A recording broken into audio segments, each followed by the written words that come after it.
when looking at the energy transition from hydrocarbons to cleaner fuels and all that, I personally think that the biggest opportunities lie in the new energy sources the world is looking at. Hydrogen, ammonia, hydropower, wind, solar. I think this is where the biggest opportunities are, and the reason why we need to, slowly transition into those new energy sources is because as a country we have signed up to the global climate change conventions now in the world, including the one in Paris.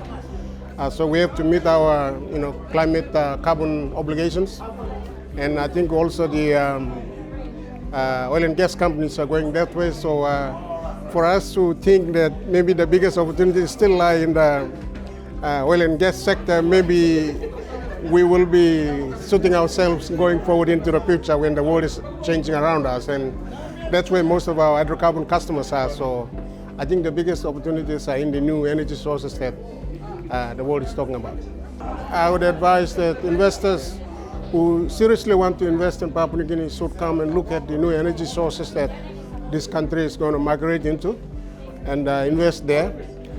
Pending regulation coming into place, policy guidelines and legislative frameworks. As we have heard, the new energy sources, really this country has got no laws to really regulate and govern.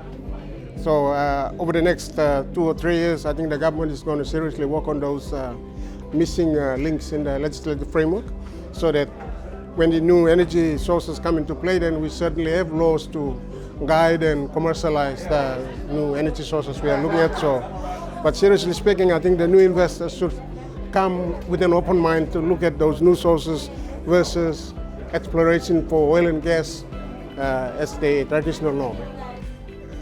It helps you to feel that you are back in action again after COVID.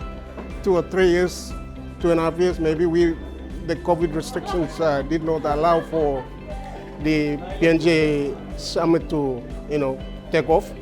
We've been sort of went into mothball or stopped for a while, and then now this one is starting. So I think you get that feeling that we're back in business again.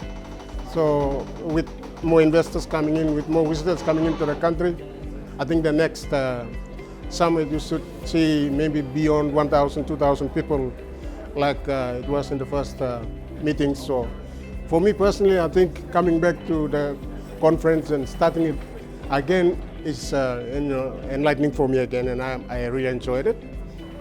We have changed from calling it a PNG Oil and Gas Summit or LNG Summit to PNG 2022 Energy Summit. I think there's a name change, so it really then reflects the trend toward which the new energy sources and the big energy giants are moving towards. So that's really exciting for me as people came forward to talk about energy more than oil and gas exploration or extraction. So that's been exciting.